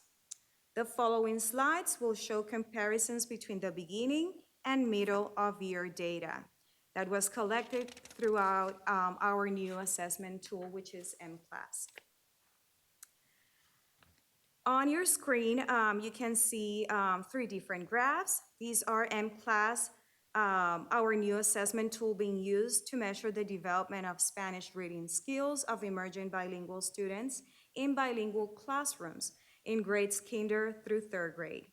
The platform measures and strengthens the Spanish foundational skills that all students need to become confident readers. On the screen, there are 3 different graphs, as I mentioned earlier. These graphs show the composite MClass Lectura scores at each of the grade levels, kinder through 2nd grade. These composite scores are combinations of multiple measures that provide the best overall estimate of the student's early literacy skills and/or reading proficiency. You can see that these scores show that our students in grades K through 2nd grade have shown growth from the beginning to the middle of the year. At this time, I would like to walk you through more grade level specific data. We're going to start with kinder. As mentioned in the previous slide, composite scores are combinations of multiple measures. Here you can see data from 2 very important measures. Even though composite scores for our kindergarten bilingual students are showing growth, we need to pay close attention to 2 very important measures: phonological awareness and letter sounds. Phonological awareness and letter sounds are closely related components of early literacy development. Before children can understand the relationship between letters and sounds, they must first develop phonological awareness. In 2022-2023 school year, we assessed emerging bilingual students only on letter sounds, which seemed to be a good practice. However, the science of teaching reading says that phonological awareness is a significant predictor of performance on word recognition in Spanish, which makes it possible to be on the strengths that a student has developed in his or her first language. It is important to note that our students are doing 26% better on that specific skill from BOY to MOY. In the other hand, it seems to be a loss in letter sounds. The action plan is to work with administrator, early literacy instructional coaches, and bilingual teachers to better support their regular use of decodable text and intentionally monitor phonics instruction during whole group and small groups. In 1st grade, we are going to be looking also at 2 specific measures: decoding syllables and reading words. These 2 measures show growth of on-track students from beginning to middle of the year for this school year, as well as a higher percentage growth from last year to this school year. We will continue monitoring the process to make sure that the percentages of on-track students increase for both measures.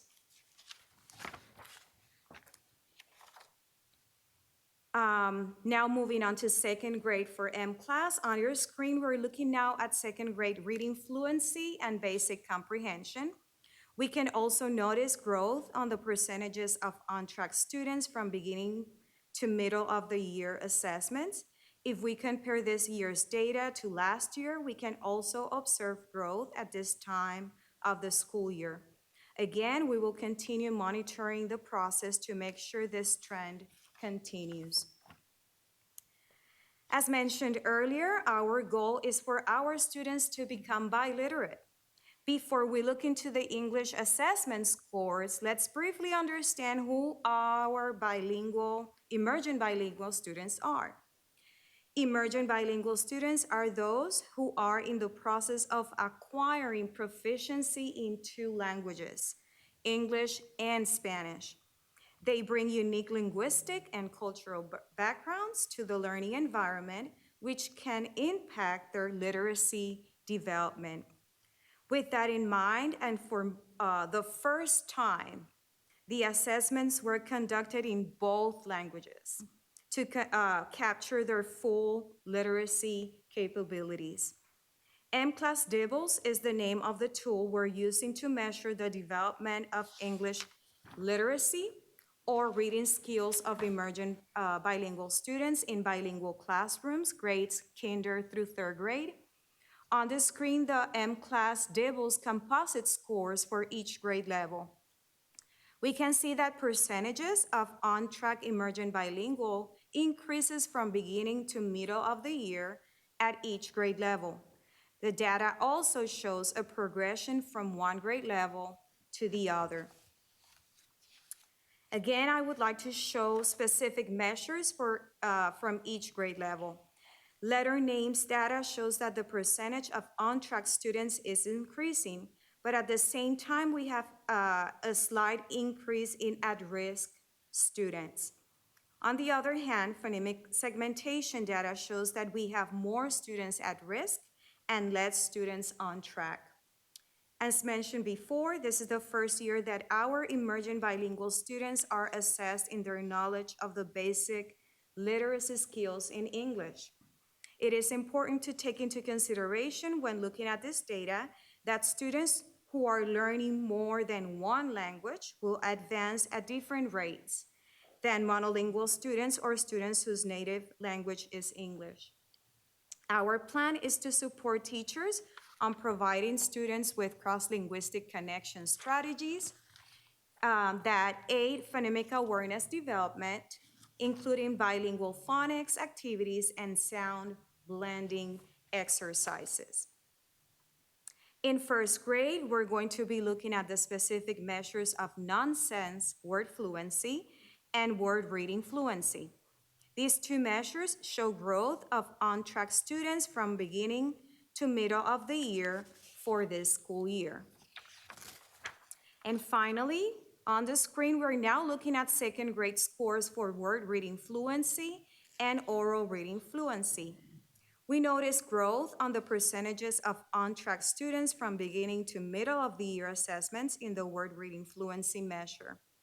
As the students progress in the word reading fluency, we're hopeful this will transfer to oral reading fluency. At this time of the year, data shows that our students need support on the oral reading fluency. In conclusion, the early literacy performance of emerging bilingual students reflect their unique linguistic backgrounds. We will continue monitoring the process, supporting teachers through curriculum, professional learning, PLCs, and among others. Okay, so of course we want to continuously improve, and this is one area that needs to be improved as we move forward. So I don't know if you've ever seen these before, but these are sound walls.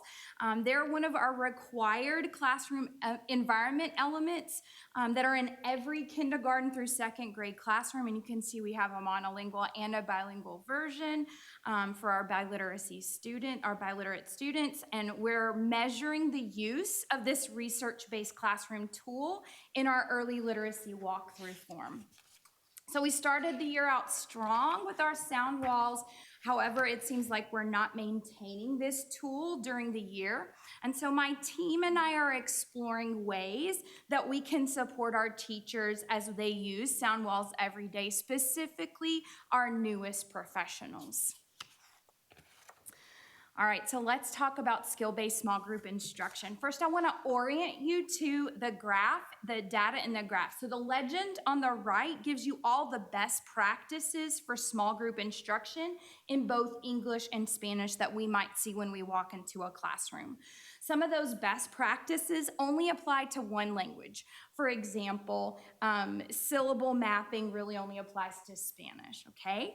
Those numbers at the bottom that you see, 2 means not applicable. 0.5 means that it applies, but how the teacher used the best practice needs a little bit of improvement. And then 0 means that the best practice applies, but it wasn't observed in that situation. 1 means that the best practice was observed, and that it was applied well. When I look at that classroom walkthrough data, using decodable text continues to be one of our lowest observed small group practices. So we're working with administrators and early literacy instructional coaches to better support the regular use of decodable texts. Moving forward, our classroom, after we're looking at our students and the things that they're not yet applying to reading connected text, the fluent reading, being able to use decodable readers or reading decodable texts during small group instruction, I believe that what's gonna help support our teachers as we move towards the end of the year is intentionally looking at classroom, that happening in classrooms when we walk in, teachers helping students and students reading those decodable texts, as well as sharing some videos of our very best teachers using decodable texts. I shared the classroom walk graphs with you, keeping our sound walls up to date. We're gonna be working with our coaches on how to coach and support sound wall specific conversations with our newest teachers. And then next, considering the growth that our students have experienced with just one semester of implementation, we'd like to continue to refine the instructional practices from the fall. We want to continue specific teacher coaching and growing our early literacy instructional coaches' knowledge of both literacy and biliteracy. And then finally, to ensure tighter collaboration among literacy and biliteracy work. Moving forward, the coordinator of biliteracy, we're going to move her to the same building as their reading language arts coordinator. All right, thank you again for your time. Do you have any questions for us? Yeah. So much, these walkthroughs are very time consuming. We appreciate it very much. And I love the bilingual world, you know, and I worked in that setting for many years, and I really applaud you. So thank you very much. I kind of lived it. Have you lived it? Okay. I think you did. I'm glad you used that SMART concept, because everything, you know, the specific, measurable, attainable, it's very specific, and I think it would make it a lot easier for new teachers coming in. The graphs tell you a good story and tells you what to work on, because if you see any fluctuation, you could follow that path. So that's pretty good. I think this is excellent work. Thank you. What's the percentage of our population in this category that's bilingual? Percentage of Of our students? 35% 35%? are left students at this time, Okay. district-wide. That data-driven way that you are targeting programs and like actual classroom activities is awesome. Like, just make me like, yes, yes. Sitting over here cheerleading for just reading it. Well, thank you very much. So trustees, one of the things that you probably notice in the data is, and we've talked about this, when we made this our goal and a priority for our district is, we're not there. They're showing a lot of growth, but it's gonna take time, because if you look at the kinder and first grade data, still gonna show up, it's only gonna show up and measured for us in the third grade. And we talked about this when we were setting this as our goal, but I was looking at the bilingual and the biliteracy data, right? So looking at the biliteracy, and there was a slight decline, right, from BOI to MOI. And I know there's probably a lot of reasons why. Why would you attribute to the difference between the monolingual growth and the biliterate growth? I would say that there are many factors that may contribute to that. Perhaps the support that teachers need on campus, as far as instructional coaches. So let me ask you a question, more specific question to get to. How many biliterate coaches do you have? Three. How many monolingual coaches do you have? There are 34. Sweet mercy. So That was the thing that I remembered Over the during the whole report. So, and that's why I wanted to bring this there's got to be, we need a little bit more support for the emergent bilingual students as we're coming in, especially in early literacy. Now, we made a commitment for those coaches in the pre-K too, and hopefully we're sticking to that. I want to make some spot checking, but we got to make the same commitment on the other side. So, we have some ideas about maybe recruitment and things of that nature, but I wanted to bring that out because I think that's worth looking into. The classrooms that are using, you're seeing the work show up in both classrooms though. There is growth across, but it's not as fast as we would like to see, but it is happening. And this is a misconception sometimes. Biliterate, to be biliterate, you have to master L1, the first language.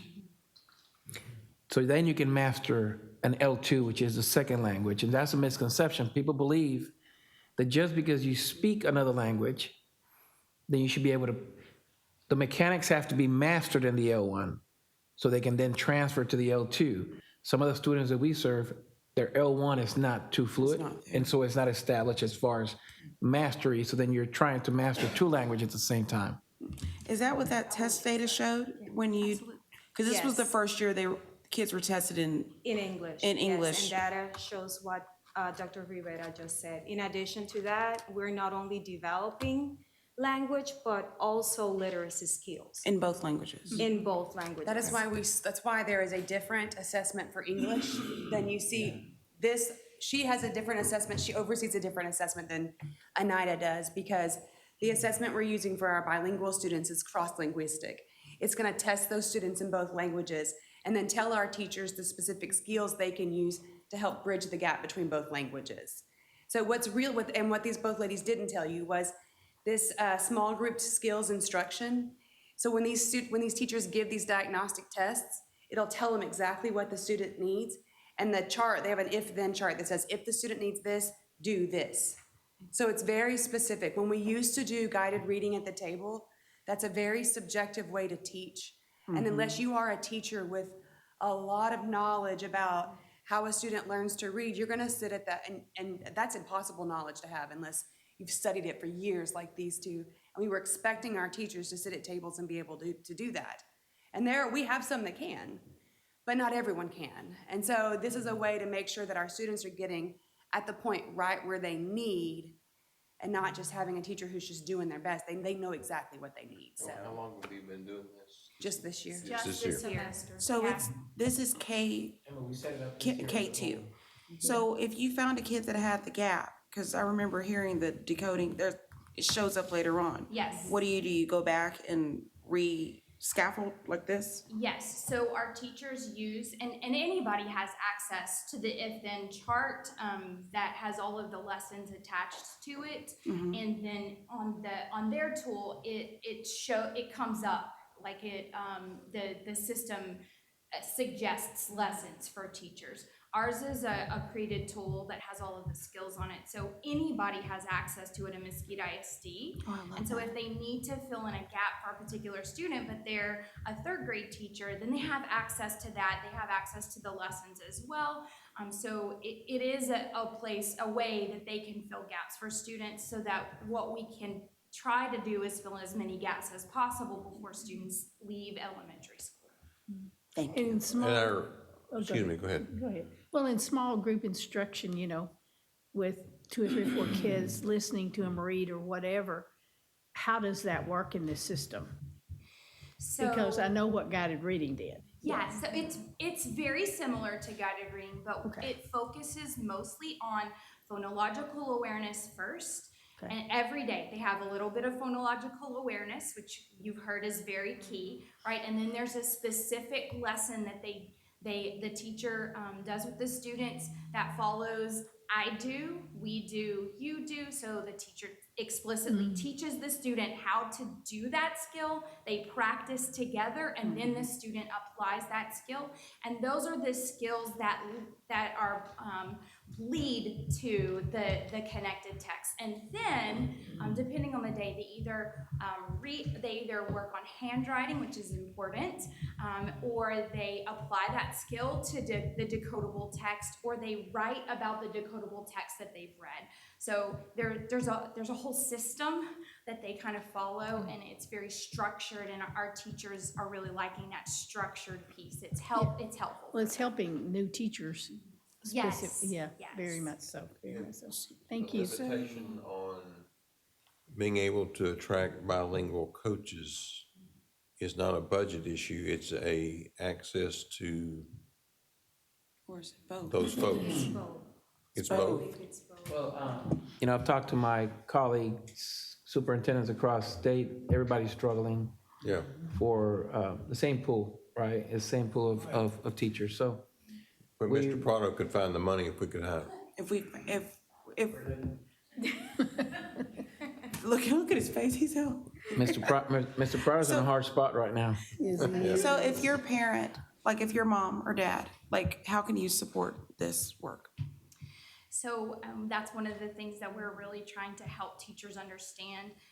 We send home reports from our assessments that give very specific suggestions to the parents. And they're more plain in the way that they speak about these skills, because not everybody is a reading expert. And so it really helps explain to parents how they can help their kids with a particular skill gap that their student has. But it also, we send home decodable text so that they can practice reading those decodable texts at home. Love it. Thank you. Thank you. Appreciate it. Thank you so much. Thank you. Thank y'all very much. All right. Yes. Lots of hard work. Lots of hard work. Yes. Yes, we did. And then we should. Mr. Prado is here. Well, good evening. Here I am. President Hornsby, Board of Trustees, Superintendent Rivera. For your consideration, there are 3 budget amendments today. I will go over each one of them fairly briefly. If you have any questions, I'll be more than happy to answer questions. They are the 3 funds that you normally approve. The first one is the General Operating Fund. The amendment that we are requesting you to consider addresses an item related to briefly what was discussed just now, and that is the expansion of pre-K. For next year, we are asking you to approve $400,000 upfront so that we can get all the furniture, equipment, materials necessary to jumpstart that program. That will be expanding in the beginning of next year, and there will be a budget line item, obviously, in next year's budget to address the personnel needs. That is one of the items in that request. The second request is associated with finishing out the security initiative. We missed an item in the first budget amendment that we brought to you a few months ago, and that is related to the door control project for $257,500. So that is the general operating fund amendment. There is a functional transfer. It doesn't impact the fund balance. It's just moving from function 11 to 13 to make some corrections in terms of our expenses. So that is the general operating fund. I will move on to the debt service fund. And the debt service fund, if you recall, back in August 14th, you approved some parameters for us to do a refunding. And then we have completed the refunding for the 2003 variable bond rate school building unlimited tax bond. So we are recognizing the transaction. We closed the deal by February 1st. And so all the transaction associated with that refunding is what we're asking you to consider approving today for the debt service fund. In the food service fund, we are asking for an amendment to the revenue. We are serving more lunches and breakfast, which is a great thing. We're feeding our kids. We're also generating significant more dollars to that program to the tune of about $5 million. So that is a good issue to have. As well as recognizing a grant for $944,000 from the supply chain assistance grant. Actually, that has increased, but I will recognize it at another budget amendment, and I believe has increased to $1.4 million. So we'll recognize the additional revenue at a later time.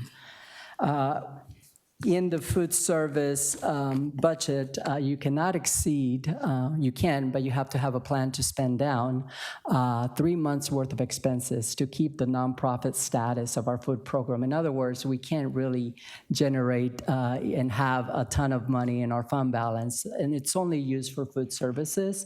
So we have surpassed that limit to the tune of a couple of $1 million. Our current fund balance is approximately audited $9.6 million, and we really should have about $7 million in that fund. So we're also doing some things that we need to do. There's a list of items that we share with you, but it includes several items on the expense side. So hopefully we'll be able to do some of the things that we really need to get done in our food service cafeterias, such as replacement of some equipment, tables, and so on and so forth. So that is the third piece that I'm asking you to consider for tonight. I will entertain any questions that you might have. This is an action item. Is there a motion? Yes, we're doing them all at once, yes. So, Mr. Bingham, is there a second? Mr. Rose? Is there any discussion, guys? Any questions you need to ask?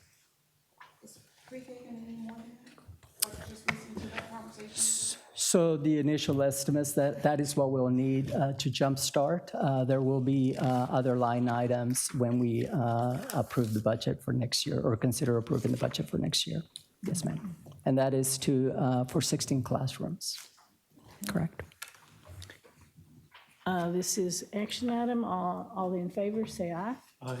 Opposed, same side. Motion carried. Thank you. Mr. Garbo, you wanted to mention something about the advocacy thing. I noticed we didn't talk about it. Is there anything you need to say to us? No, we just received information from TASB on the advocacies that were voted on, that we're looking at for the 22-24, but these are gonna change anyways because we just went through the grassroots meeting, and there's a good chance that some of this is gonna change. Oh, okay. Some stay the same as Okay. usual. We'll receive a booklet later on this. All right, okay. This is the process that we use for our legislative activity, the priorities and resolutions, and TASB just wanted us to have a map, how it works. Okay. That's all. Thank you. Yes, yes. I believe that's it. Ms. Job, is there anything else? We're good. We are adjourned at 8:42. Thank you.